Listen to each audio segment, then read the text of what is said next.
नमस्कार, सरोकार संवादमा यहाँलाई स्वागत छ। म श्रीकृष्ण नेउपाने। पछिल्लो समय गणतन्त्रको अभ्यास गरिरहँदाखेरि यसको अवधि झन्डै 12 वर्ष कट्दै गर्दाखेरि फेरि गणतन्त्र अभाव भयो अथवा गणतन्त्रले जनताका चाहनाहरू आकांक्षाहरू सम्बोधन गर्न सकेन। अब फेरि राजतन्त्र चाहिन्छ अनि मुलुकमा हिन्दू राज्य घोषणा गरिनुपर्छ भन्ने किसिमका आवाजहरू विभिन्न सङ्घ संस्थाहरूले उठाउँदै आएका छन् र दिनहुँ जसो विभिन्न सहरहरूमा यस्ता किसिमका प्रदर्शनहरू पनि हुन थालेका छन्। 240 वर्षको इतिहास राज संस्थाले चलायो र त्यति बेला नेपाली जनताहरूले निरङ्कुशता भयो, निरङ्कुश भए राजतन्त्रहरू भनेर जनताको लामो सङ्घर्ष पछाडि जनताले नै लेखेको संविधानबाट चाहिँ अहिले मुलुकमा शासकीय स्वरूपहरू अन्तर्गत विभिन्न 3वटा निकायमा सरकारहरू छन् र यी सरकारहरूले कमी कमजोरी गरिरहँदा अथवा यिनीहरूले कमी कमजोरी गरे भने पनि ती कमी कमजोरीलाई सच्याउन सकिने ठाउँ हुँदाहुँदै फेरि व्यवस्था परिवर्तनका आवाजहरू किन उठिरहेका छन्। अनि बहुजाति भन्छौँ हामी नेपाललाई, बहुधार्मिक भन्छौँ र बहुधार्मिक र बहुजाति भएको नेपालमा हिन्दू राज्य कति एउटा चाहिँ स्पष्ट माग हुन सक्ला। आज हामी यी र यस्तै विषयमा छलफल गर्दैछौँ। यसका लागि आज मसँग हुनुहुन्छ हिन्दू महासङ्घ विश्व हिन्दू महासङ्घका केन्द्रीय महासचिव अस्मिता भण्डारी। नमस्कार, स्वागत छ कार्यक्रममा यहाँलाई। धेरै धेरै धन्यवाद छ। अब कुराकानीको सुरुवात कहाँबाट गरौँ भने यो विश्व हिन्दू महासङ्घ जुन छ यो संस्थाले एउटा धर्मको रक्षा गर्ने होला होइन, सर्वधर्म अथवा सबैलाई समान रूपमा हेर्ने होला, त्यो उसको आफ्नो एउटा उद्देश्य हुँदै होला। यद्यपि विश्व हिन्दू महासङ्घ नेपालमा चाहिँ हिन्दू राज्य हुनुपर्छ, नेपालमा राज संस्था चाहिन्छ भनिरहँदाखेरि नेपालमा बसोबास गर्ने झन्डै 126 जाति अनि अरू विभिन्न 10 धर्म मान्ने नेपालीहरू छन् भनिरहँदाखेरि ती अन्य नागरिकलाई कति चाहिँ न्यायसङ्गत होला तपाईँहरूको माग? यहाँले बडो गम्भीर प्रश्न उठाउनु भयो। वास्तवमा विश्व हिन्दू महासङ्घको स्थापना किन भयो भनेदेखि यो कुरामा हामीले बुझ्नु जरुरी छ। आजभन्दा 40 वर्ष अगाडि सायद यो अवस्था आउँछ भन्ने कुरा तत्कालीन त्यतिखेरका चाहिँ स्वर्गीय राजा वीरेन्द्र र योगी नरहरिनाथ उहाँहरूलाई सायद यो कुराको अनुभूति भयो होला र त्यही हुनाले उहाँहरूको एउटा कन्सेप्टबाट संसारभरिका हिन्दूहरू, संसारभरिका सिख, संसारभरिका जैन, ओमकार परिवार, बुद्धिस्टहरू, प्रकृति पूजकहरू, किराँत धर्मावलम्बी सम्पूर्ण र यो नेपाललाई माया गर्ने शुभेच्छुकहरूको चाहिँ उपस्थितिमा यहाँ ठुलो हिन्दू सम्मेलन गरेर यो विश्व हिन्दू महासङ्घको स्थापना भएको र हाम्रो धर्मशास्त्रले के भन्छ भनेदेखि जो मुसलमान होइनन्, जो इसाई होइनन्, ती सबै हिन्दू हुन्, ती सबै वैदिक सनातनी हुन्। वैदिक सनातनीभित्र अहिले यहाँले भन्नुभएका सबै जात जाति, सबै भाषा भाषी सबै पर्छन् होइन। त्यस कारणले गर्दाखेरि हिन्दुत्वको सवालमा अहिले आएर त अब विभिन्न राजनीतिक पार्टीहरूले आफ्नो भोट ब्याङ्कका निम्ति विभिन्न किसिमले अब अहिले जातको परिभाषा, धर्मको परिभाषा, अध्यात्मको परिभाषा आफ्नो आफ्नो गुटको हिसाबले गर्न थाले। त्यो राम्रो कुरा होइन। तर समग्र विश्व हिन्दू महासङ्घको चाहिँ आफ्नो चाहिँ के हो भनेदेखि यो संसारभरिका हिन्दूहरूको एउटा छाता सङ्गठन हो। त्यो नाताले गर्दाखेरि यसले सबैलाई एउटा चाहिँ यहाँले अघि भन्नुभयो यसले अन्याय गर्दैन, यसले वसुधैव कुटुम्बकमको एउटा उच्च भावना राख्छ र सबैलाई एउटा चाहिँ भातृत्व होइन, सामाजिक सद्भाव, धार्मिक सद्भाव, सामाजिक एकता यसको निम्ति कार्य गर्छ। ठिक छ। र त्यसो हुँदाखेरि अर्को कुरा राज संस्थाको कुरा भन्नुभयो। अब राज संस्था भनेको चाहिँ के हो भनेदेखि यहाँले पृष्ठभूमिमा पनि भन्नुभयो यतिका समय परिवर्तन भयो, तर परिवर्तनले के दियो, के का निम्ति भएको रहेछ त परिवर्तन? त्यसो हुँदाखेरि हाम्रो देशको राज संस्था भनेको चाहिँ अरू जस्तो होइन। हाम्रो देशको राज संस्था भनेको चाहिँ एउटा हाम्रो हिन्दू धर्मको पालक, संरक्षक र एउटा देशको चाहिँ अभिभावकीय शक्तिको रूपमा हामीले मानेका छौँ। त्यस कारणले हाम्रो संस्थाले बोल्ने कुरा चाहिँ त्यो हो। ठिक छ, तपाईँहरूले मान्नुभयो, तपाईँहरूको बुझाइ त्यो होला। यद्यपि धर्मकै लागि अघि यहाँले भन्नुभयो सर्वधर्म वसुधैव कुटुम्बकम, अब सबैलाई चाहिँ सबै हामी दाजुभाइ हौँ भनिरहँदाखेरि हिन्दू राज्य नै किन चाहियो? यो चाहिँ यस्तो, यो हिन्दू राष्ट्र नै किन चाहियो या हिन्दू अधिराज्य नै किन चाहियो भनेदेखि यो चाहिँ हाम्रो संसारको एउटै मात्रै हिन्दू देशको पहिचान बोकेको मुलुक हो। यो पूर्वीय दर्शन र पूर्वीय सभ्यताको कुरा गर्दाखेरि पूर्वीय दर्शन, पूर्वीय सभ्यताको सुरुवातै हाम्रो देशबाट भएको छ। त्यसो हुनाले अब संसारमा कति मुस्लिम देशहरू पनि छन् जसको परिचय नै मुस्लिम कन्ट्री छ क्या। त्यस्तै क्रिस्चियन देशहरू पनि त कति छन् नि संसारमा। तर उनीहरू पनि तिनीहरूलाई त आफ्नो धर्मको नाममा त घोषणा गरेका छैन। होइन, यस्तो छ, हाम्रो हिन्दू देशको पहिचान चाहिँ किन चाहियो हामीलाई भनेदेखि यो एउटा त यस्तो भयो, कुनै पनि हिन्दू राष्ट्र जुन हाम्रो थियो, जस्तो अहिले अस्ति भर्खरकै गएको जनगणनालाई हेर्दाखेरि 81.3% त हिन्दू मात्रै छन्।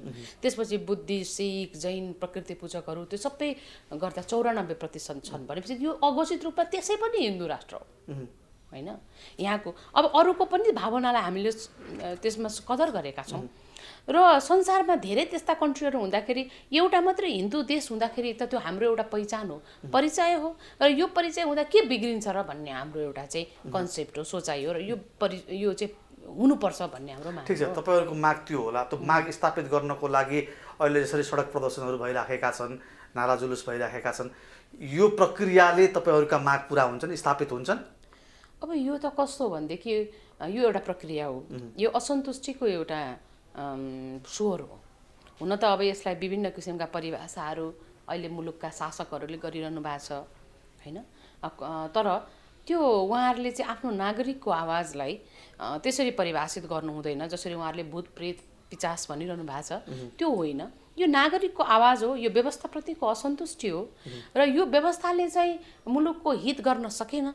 त्यस कारणले गर्दाखेरि हाम्रो परिचय जुन गुम्यो, त्यो गुमेको पहिचानलाई स्थापित गर्नुपर्छ भन्ने कुरा हो र यो अहिले भइराखेको कुरा यो सकारात्मक कुरा हो। यसैबाट यही अहिलेकै अवस्थाबाट स्थापित हुन सक्दैन। यसका निम्ति सम्पूर्णको चाहिँ एउटा संयुक्त प्रयास हुनुपर्छ र त्यो प्रयासका लागि हामी निरन्तर लागिरहेका छौँ र मलाई विश्वास लाग्छ यो प्रयास अगाडि बढ्छ र यसले सफलता प्राप्त गर्छ। अब जस्तो भन्नुभयो यहाँले कि यो व्यवस्थाले तमाम नागरिकका अपेक्षाहरू पनि पुरा गरेन, अथवा यहाँहरूकै भाषा भन्यो भने यो सरकार असफल भयो अथवा यो व्यवस्था असफल भयो भनिरहँदाखेरि अब व्यवस्था परिवर्तनकै लागि तपाईँहरू सडकमा आउँदाखेरि जति बेलामा राजा ज्ञानेन्द्रले सत्ता हस्तान्तरण गर्नुभएको थियो, जनताको नासो म जनतालाई नै छोड्छु भनेर जाँदाखेरि त्यहाँ दर्जनौँ मानिसहरूले शहादत दिएका थिए, सडकमा चाहिँ रगत बगेको थियो। एउटा सत्ताबाट अर्को सत्तामा जानको लागि, सत्तामा रूपान्तरण हुनको लागि चाहिँ शक्तिको खाँचो पर्छ। त्यो शक्ति यहाँहरूले कसरी जुटाउनुहुन्छ? यस्तो छ, त्यतिखेर चाहिँ त्यो जुन जनताले रगत बगाइयो, जसलाई जनतालाई उठाइयो होइन, त्यो काइन्ड अफ कसैले गरिदिएको एउटा ड्रामा थियो, त्यहाँ केही एक्टर्सहरू थिए भन्ने हाम्रो बुझाइ छ। त्यतिखेर त्यो आन्दोलन प्रपर जनताको आन्दोलन थिएन। त्यो आन्दोलनलाई कहीँ कुनै अदृश्य शक्तिले बोकेको थियो र त्यो आडमा त्यो आन्दोलन भएको थियो। तर राजा ज्ञानेन्द्रको दूरदर्शिताका कारणले गर्दाखेरि तत्कालीन अवस्थामा उहाँले जस्तो नेपाली सेनालाई पनि जसरी उहाँले चाहिँ जनतालाई नमार्नको निम्ति, गोली नहान्नका निम्ति जुन किसिमको थियो नि, त सबै कुरा थाहा छ नि। त्यतिखेर जुन राजाले चाहिँ जनता नमरुन् भन्ने चाहेर उहाँले जुन किसिमले जनताको नासो, यहाँले भन्नुभयो जनताको नासो जनतालाई नै छोडेर भनेको मिन्स कुनै दिन पनि जनताले चाह्यो भने त्यो फेरि फर्कन सक्छ। जनताको नासो पोलिटिकल पार्टीहरूलाई दिएको त होइन नि। त्यो जुन चिज उहाँले दिनुभयो त्यो त पोलिटिकल पार्टी या कुनै गभर्मेन्ट या कुनै लिडरलाई दिएको त होइन नि। त्यो त जनताको चिज जनतालाई दिएको हो र जनताले नै त्यसलाई फेरि इस्टाब्लिस गर्न सक्छ भन्ने थुप्रै आधारहरू छ। त्यस कारणले शक्तिको कुरा त के हो भनेदेखि त्यतिखेर पनि नागरिकहरूको एउटा चाहिँ जुन किसिमको देखिएको थियो बजारमा, बाटोमा, सडकमा, त्यतिखेर तिनीहरूले अहिले रियलाइज गरिरहेका छन् नागरिक त यिनै हुन्। अब धेरै समय टाढा पनि गएको छैन, 10-12 वर्ष 15 वर्षको पिरियडमा मुलुकले के पायो या के पाएन। त्यस कारणले गर्दाखेरि सरकार मात्र होइन, सरकारको कुरा ठुलो कुरा होइन, व्यवस्था भन्ने कुरा ठुलो कुरा हो, नागरिकको विचार भन्ने कुरा ठुलो कुरा हो, नागरिकले के बोलिरहेछ भन्ने कुरा लोकतन्त्रमा सुनिनुपर्छ। त्यस कारणले गर्दा त्यो शक्ति निर्माण हुँदैछ। अहिलेको यो जुन प्रोजेक्सन, अहिलेको जुन यो प्रेजेन्टेसन, अहिले जुन प्रदर्शनहरू भइरहेछन् त्यो शक्ति आर्जनकै निम्ति भइरहेछन् र यो शक्ति निर्माण हुन्छ, सडकले नै निर्माण गर्छ। अब अलिकति इतिहासतर्फ फर्क्यौँ। जस्तो लामो समयसम्म नेपालको त झन्डै 2700 वर्षको इतिहास हेर्ने हो भने त्यहाँ चाहिँ 177 जना चाहिँ राजाले राज्य गरेको भन्ने कुरा सुनिन्छ, इतिहासमा त्यो पढिन्छ। अब यो आधुनिक इतिहासमा पनि धेरै राजाहरू हुनुभयो, तर पनि राज संस्थाले खासमा नेपाली जनताहरू तिनीहरूकै कारणले गर्दाखेरि चाहिँ उनीहरूको विकास हुन सकेन। आर्थिक रूपमा, सामाजिक रूपमा, शिक्षाको हिसाबले हाम्रा दुईवटा छिमेकी मुलुकहरू सँगै सीमा जोडेका मुलुकहरू चाहिँ अहिले विश्वको अर्थतन्त्रमा चाहिँ अगाडि बढिरहँदाखेरि हामी चाहिँ झन् पछाडि धकिरहेको सन्दर्भ पनि हाम्रो व्यवस्थाकै कारणले गर्दा हो भन्ने किसिमको बुझाइ छ, अथवा त्यही बुझाइ अनुसार यो पछिल्लो परिवर्तनहरू भयो। अब फेरि नेपाली जनताहरू त्यही पछिल्लो अवस्थामा फर्केला नि त? होइन, यस्तो छ। कसो भने यहाँले भनेको कुरा ठिकै हो। हामीले गोपाल वंशी राजाहरूदेखि लिएर हेर्दै आउने भने हाम्रा धेरै इतिहासहरू छन् र यो राष्ट्रको निर्माणमा राजाहरूको योगदान छ।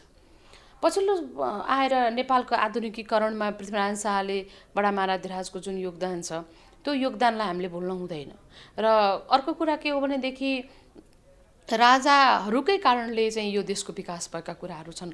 जस्तो हेरौँ हामीले त्यो त पोलिटिकल पार्टीहरूले जस्तो तपाईँको जनतालाई भड्काउनका निम्ति के भने भन्ने कुरा कसको इसारामा भने, किन भने विदेशीहरूका कारणले चाहिँ देशको एउटा चाहिँ राज संस्थालाई पाखा लगाउँदाखेरि अहिलेको हालत के भयो सब कुरा बुझिसकेको छ। त्यसो हुनाले चाहिँ राजाहरूले गल्ती गरेका कारणले राज संस्था गएको होइन।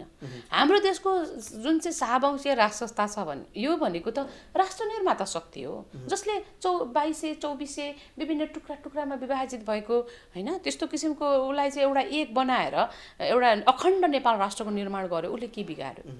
अब त्यसै गरिकन राजा त्रिभुवनले जनतासँग मिलेर प्रजातन्त्र ल्याए। त्यो प्रजातन्त्रको कारणले आज हामी बोल्न पाइरहेका छौँ। त्यसै गरिकन राजा महेन्द्रले के मात्र गरेनन्? राजा महेन्द्रको समयमा त्यत्रा राजमार्गहरूको विकास भयो, विभिन्न उद्योग कल कारखानाहरूको निर्माण भयो, यत्रो चाहिँ नेपाल प्रज्ञा प्रतिष्ठानदेखि लिएर विभिन्न चाहिँ कलेजहरू, विभिन्न स्कुलहरू, विभिन्न विद्यालयहरूको स्थापना भयो। त्यतिखेर सारा कुराहरू र भनेपछि त्यो कुरा त त्यो जुन छोटो समयमा राजा महेन्द्रको समयमा जति कुराहरू चाहिँ स्थापित भए र मुलुकले एउटा चाहिँ भनौँ न त्यतिखेरको एउटा आफ्नो बल्ल नेपालको चाहिँ एउटा चाहिँ एउटा आफ्नो आत्मसम्मानको अनुभूति गर्यो। ती कुराहरू चाहिँ दिनदिनै उद्योग कल कारखानाहरू पनि बन्द गर्दै जाने, सबै कुराहरूको इतिहास मेट्दै जाने र आधुनिकीकरण र अहिलेको जो परिवर्तनको नाममा जुन नयाँ नयाँ कुराहरू अहिले ल्याइराखेका छन्, नयाँ चिज त के पनि भएको छैन। त्यही हिजो निर्माण गरेका कुराहरूलाई नै उपभोग गर्ने, तिनैलाई गाली गर्ने न एउटा परिपाटीको विकास भएको छ। त्यस कारणले राज संस्थाले कहाँ गल्ती गरेको छ? यो यो यो परिपाटी त व्यक्ति विशेषले गर्यो होला, व्यवस्था स्वयंले त यसको लागि त हानि गर्दैन होला।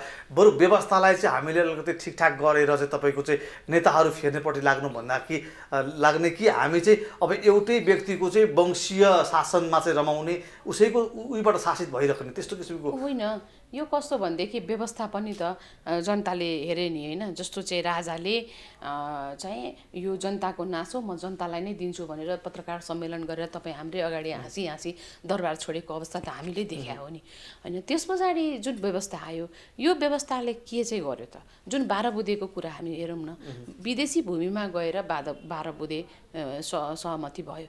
त्यो 12 बुँदे सहमतिमा कहीँ हिन्दू राष्ट्र फाल्ने, राज संस्था फाल्ने भन्ने कुरा कहीँ उल्लेख गरेको थियो? आज हिजो जसले त्यो 12 बुँदे गराए तिनीहरू नै आज के भनिरहेछन् भनेदेखि हामीले गल्ती गरेछौँ। राजाले बाहेक त अरूले यो 12 बुँदेलाई कसैले फलो नै गरेन र त्यतिखेर राज संस्था फाल्ने कुरा कहीँ पनि थिएन, हिन्दू राष्ट्र फाल्ने कुरा कहीँ पनि थिएन, उनीहरू नै भनिराखेका छन्। त्यसले गर्दा जसले यो चिजहरू गरायो त्यसले चाहिँ के गरायो भनेदेखि नेपालमा सधैँभरि आफ्नो इन्ट्रेस्टमा नेपाललाई हामीले चलाउन सक्छौँ, नेपालमा चाहिँ हाम्रो इन्ट्रेस्टलाई हामी अगाडि लिएर जान सक्छौँ भन्ने किसिमले हिजो यहाँ विभिन्न अस्थिरताहरू पैदा भए। त त्यसको अन्तमा गएर तिनै शक्तिहरू अहिले पाखा लागिरहेका छन्। त्यसो हुँदा यो व्यवस्थाले चाहिँ के ल्यायो त भन्दाखेरि हिजो म यहीँनिर एउटा राज संस्थाको कुरा म के भन्छु भने 240 वर्षको इतिहास बोकेको राज संस्था यो देशमा हुँदा यसरी विदेशीहरूको जुन अहिले चाहिँ खेल मैदान जस्तो मुलुक भइरहेछ यो त भएको थिएन। त्यतिखेर त एउटा के थियो भने विदेशीले पनि यहाँ आएर कुनै पनि कुराको चाहिँ एप्रोच गर्नको निम्ति उसले सोच्थ्यो 3 चोटि 4 चोटि। तर आज त के हो भने हरेक नेताहरू गुटमा विभाजित, हरेक नेताहरू कुर्सीका निम्ति चाहिँ सत्ताका निम्ति चाहिँ होइन उहाँहरू आत्मसमर्पण गर्ने। त्यसो हुँदाखेरि चाहिँ अब यो व्यवस्थामा चाहिँ धेरै कुराहरू कमजोरी भए। अब यही संविधान चाहिँ तपाईँको चाहिँ जारी गर्ने ताका पनि यहाँ धेरै कुराहरू देखियो। त्यसपछि अहिले आइसकेपछि पनि अहिले यो कसैले पनि नीति नियमलाई मानेर हिँडेको देखिएको छैन र यसले एउटा अराजकता यो व्यवस्थाले चाहिँ कस्तो भनेदेखि अराजकता मात्रै पैदा गर्यो। जस्तो यहाँले वैदेशिक हस्तक्षेप त्यति बेला थिएन भनिरहँदाखेरि अहिले तत्कालीन राजा महेन्द्रले राखेका भारतीय सैनिकको टुकडी अहिले पनि कालापानीमा छँदैछन्। कुनै बेला 2007 सालमा राणा राजा र कङ्ग्रेस बीच सम्झौता पनि विदेशी भएको थियो। ती विभिन्न कालखण्डमा त्यो भूराजनीतिमा यस्तो हुन्छन् होला। यद्यपि अघि यहाँले एउटा कुरा बडो सान्दर्भिक रूपमा उठाउनु भयो, जस्तो कि कुनै शक्तिले चाहिँ त्यति बेलामा राजतन्त्र र हिन्दू धर्मलाई चाहिँ मास्नको लागि रोल गर्यो भनिरहँदाखेरि त्यत्रो सदियौँदेखि राज गरेको राज संस्थालाई हटाउन सक्ने शक्तिले राजा फाल्न सक्छ भने अब राजा ल्याउनलाई पनि त्यस्तै किसिमको शक्ति चाहिन्छ होला नि त। त्यसो हो भने होइन, यस्तो हो कस्तो भने त्यो शक्तिले फाल्ने र ल्याउने हो भन्दा पनि शक्तिले त फाल्यो, ल्याउने त नेपाली जनताले नै हो। त्यतिखेर राजाले अडिन चाहेको भए त्यो शक्तिले अडाउँथ्यो, तर उहाँले अडिन चाहनु भएन नि। त्यसो हुनाले मलाई तिमीले फाले पनि ल्याउने चाहिँ नेपाली जनताले नै हो भन्ने कुरा राजालाई थाहा छ र यो सबैलाई थाहा छ। त्यसो हुनाले अब विदेशीहरूको चलखेल नेपालमा नभएको होइन, मैले हुँदै नभएको भनेको होइन, त्यो बेलामा पनि विगतमा पनि भएकै हो। तर के हो भनेदेखि जुन ढङ्गबाट अहिले जसरी देखिएको छ नि सतहमा, त्यो किसिमबाट चाहिँ राजाको समयमा हुन सक्दैन थियो। किनभने कमसेकम पनि एउटा हाम्रो राष्ट्रिय स्वाधीनताको कुरा गर्दाखेरि कमसेकम दरबारसँग केही न केही त्यहाँभित्र एउटा शक्ति छ है भनेर हजकच हुन्थ्यो। भनेदेखि अहिले त्यो छैन। अब विदेशीले ल्याइदिने राज संस्थाको परिकल्पना नेपाली जनताले गरेका पनि छैनन् र नेपाली जनताको आत्मसम्मानको निम्ति पनि विदेशीले ल्याइदिएको शक्तिले काम गर्दैन भन्ने कुरा चाहिँ अहिलेकै शक्तिले पनि अहिलेकै व्यवस्थाले पनि प्रमाणित गरेको छ। अब जस्तो राज संस्था ल्याउनको लागि अघि पनि मैले भनेको थिएँ, जस्तो कुनै एउटा पोलिटिकल दल आबद्ध हुनु पर्ला, पोलिटिकल गतिविधि हुनु पर्ला, होइन त्यस्तो किसिमको एक्टिभिटिज हुनु पर्ला। अब यहाँहरूसँग सद्भाव राख्ने दल राप्रपा, जो अहिले राप्रपा छ, त्यो राप्रपा चाहिँ यही संविधान जारी गर्ने बेलामा हस्ताक्षर पनि गर्ने, यही संविधान मार्फत मन्त्री पद पनि खाने, तसर्थ राजाको नाममा राजनीति गर्ने दलहरूप्रति पनि खास नेपाली जनतालाई भरोसा छैन भनेपछि यहाँहरूलाई सहयोग गर्ने शक्ति चाहिँ के हो त? त्यसो भने अब यस्तो छ, जनताले चाहेको बेलामा पोलिटिकल पार्टी भनेको त जतिखेर पनि स्थापित हुन सक्छ नि। अब कमल थापा या राप्रपाले मात्रै राज संस्था स्थापना गर्ने होइन, उहाँहरूले त्यो बेलादेखि एउटा मुद्दा बोकेर आउनुभयो र गणतन्त्रलाई त राजा ज्ञानेन्द्रले एक्सेप्ट गरे हो नि, र उहाँले ल ठिक छ अहिले चाहिँ तिमीहरू नै मुलुक चलाउ न त भनेर उहाँले छोडिदिएको र यसै अन्तर्गत रहेर उहाँले दल दर्ता गर्नुभयो। दल दर्ता गरेपछि त अल्टिमेटली निर्वाचनमा जानुभयो, भाग लिनुभयो, त्यो आफ्नो प्रक्रियाको कुरा हो। तर अबको कुरा चाहिँ के हो भनेदेखि हिजो यिनै जनता हुन्, यही पोलिटिकल पार्टिजहरू हो। नेकपा एमाले पनि संवैधानिक राज संस्था मानेकै थियो, कङ्ग्रेसले पनि संवैधानिक राज संस्था मानेकै थियो र भोलि चाहिँ मुलुकको निम्ति आवश्यकता भयो भने मलाई के लाग्छ भनेदेखि उहाँहरू एक ठाउँमा आउनुहुन्छ र आउनुपर्छ र बाहिरबाट अर्को कुनै ठुलो एउटा त्यस्तो भयङ्करै फेरि विगतको जसले यहाँ आन्दोलन गरायो 62-63मा त्यस्तै ज्वालामुखी हुनुपर्छ भन्ने छैन।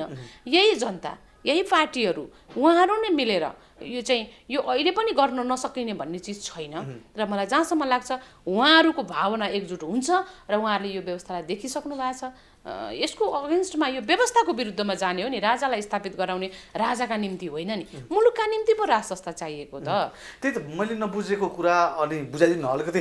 राज संस्था भयो भने चाहिँ मुलुकलाई त्यस्तो आजको भोलि त्यस्तो के जादु छ, उहाँसँग के मन्त्र छ ताकि यो सब ठिकठाक भइहाल्छ?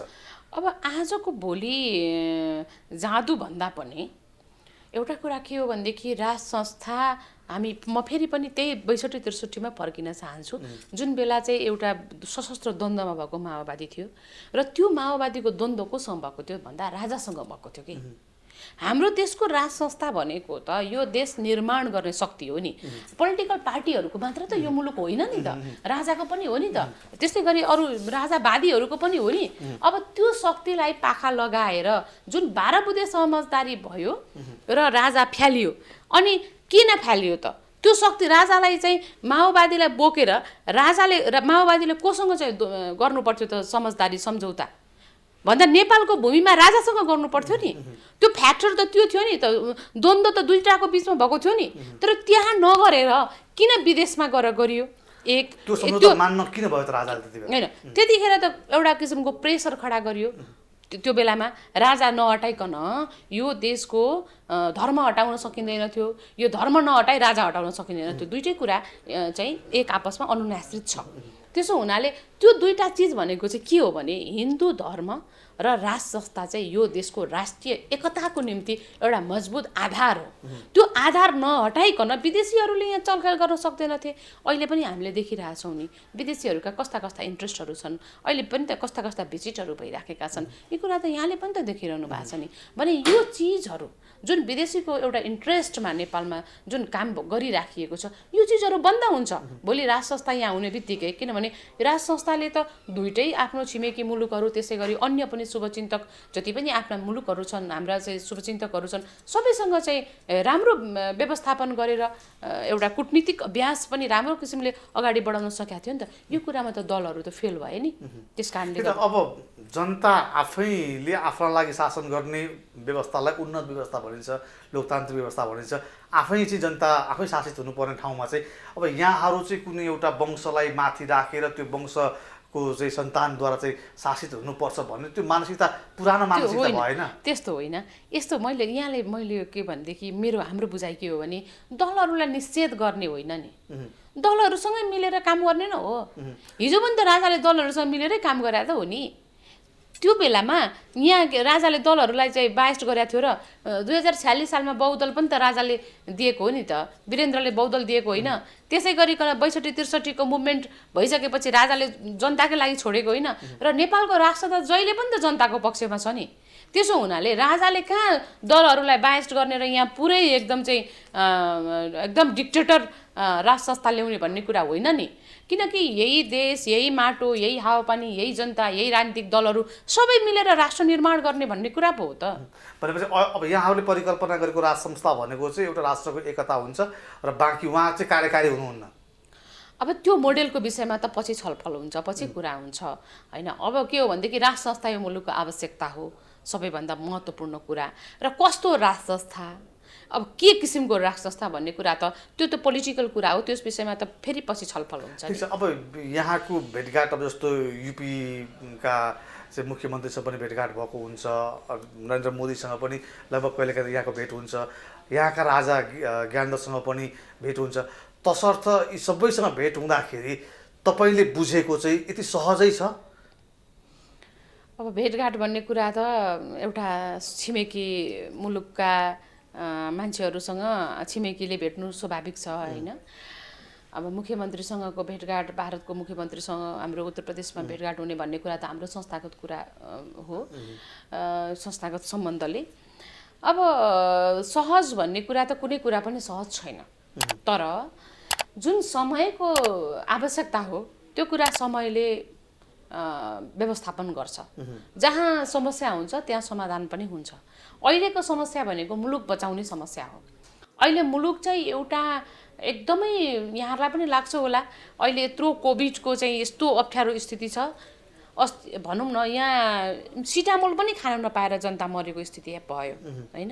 अब हाम्रो राजनीतिक पार्टीका नेताहरू चाहिँ यस्तो खिचातानीमा लाग्नु भएको छ, उहाँहरूको निन्दा नगरौँ, त्यो गरेर समय खेर नफालौँ, त्यस्तो स्थितिमा लाग्नु भएको छ। भनेपछि जनताप्रति उत्तरदायी शक्ति चाहिँ खोइ त, जनताप्रति उत्तरदायी एउटा चाहिँ व्यवस्था खोइ त, त्यो त रहेन रहेछ, त्यो हुन सकेन। त्यस कारणले यी सम्पूर्ण कुराहरू भेटघाट यी कुराहरूमाले मैले यो अन्दाजले भनेको होइन, सहज भन्दा पनि आवश्यकताको कुरा हो। र यो चाहिँ मलाई लाग्छ यो सफलता प्राप्त हुन्छ र यो आवश्यकता जुन समयले बोध गरिराखेको छ त्यो समयले नै यी सब कुराहरूलाई सम्पादन गर्छ। यहाँले यसो भनिरहँदाखेरि जसलाई राजा बनाउँछु भनेर हिँडिराख्नु भएको छ उहाँ स्वयं चाहिँ फेरि केही बोलिराख्नु भएको छैन, उहाँको केही प्रतिक्रिया सुनिएको छैन? अवश्य पनि राजाले मलाई ल्याइदेऊ, मेरा निम्ति सडकमा गइदेऊ भने होइन नि त। र राजा र राजनीतिक दलका नेताहरूमा फरक छ। राजाले हरेक विषयको अभिव्यक्ति दिन थाल्ने र हरेक विषयलाई चाहिँ एड्रेस गर्ने पनि होइन नि। राजनीतिक पार्टीले जस्तो भाषण गरेर राजाले हिँड्दैनन्। राजाले त कुनै एउटा विषयमा कुनै एउटा आफ्नो विचार कुनै बेला राख्ने हो। जस्तो अस्ति दसैँको बेलामा राजाको अभिव्यक्ति आयो, यहाँहरूले पनि हेर्नुभयो होला, वक्तव्य आयो, त्यहाँ उहाँले आफ्ना सम्पूर्ण कुराहरू राख्नु भएको छ। त्यसो हुनाले राजाले अहिले बोल्न पर्ने कुरा म देख्दिनँ। किनभनेदेखि राजाले त चलाउन सक्छौ तिमीहरूले, ठिक छ भनेदेखि चलाऊ भनेर उहाँले छोडिदिएको। तर अहिले राजालाई भन्दा पनि जनतालाई राजाको आवश्यकता परेको छ। त्यो त्यो आवश्यकता चाहिँ अब मैले एकचोटि छोडिसकेँ, अब मबाट यो जिम्मेवारी ग्रहण गर्ने काम हुँदैन भनेर उहाँले भन्नुभयो भने कुरा लिनुहुन्छ तपाईँहरू? त्यस्तो भन्ने कुरा हुँदैन, किन राजाको पनि आफ्नो धर्म हुन्छ, राजाको आफ्नो राजधर्म हुन्छ र देशलाई अप्ठ्यारो परेको बेलामा राजाले कहिले पनि त्यसो गर्दैनन्। अहिले राजालाई पनि यो कुराको अनुभूति भएको छ, अहिले मुलुक अप्ठ्यारोमा छ, सङ्कटमा छ, त्यस कारणले उहाँले आफ्नो भूमिका समय आएपछि उहाँ आफ्नो भूमिकामा अग्रसर हुनुपर्छ। उहाँलाई समयले बाध्य गराउँछ, जनताले बाध्य गराउँछ। अन्तिममा छौँ हामी, जस्तो हिन्दू धर्मको रक्षा गर्नको लागि चाहिँ राज संस्थै चाहिनुपर्ने चाहिँ कारण के हो? हाम्रो चाहिँ के हो भनेदेखि वेद पुराण, हाम्रा उपनिषदहरू, हाम्रा चाहिँ उच्चतम धार्मिक ग्रन्थहरूमा हिन्दू संस्कार वैदिक सनातन धर्मको रक्षकको रूपमा राजालाई नै परिभाषित गरेको छ है।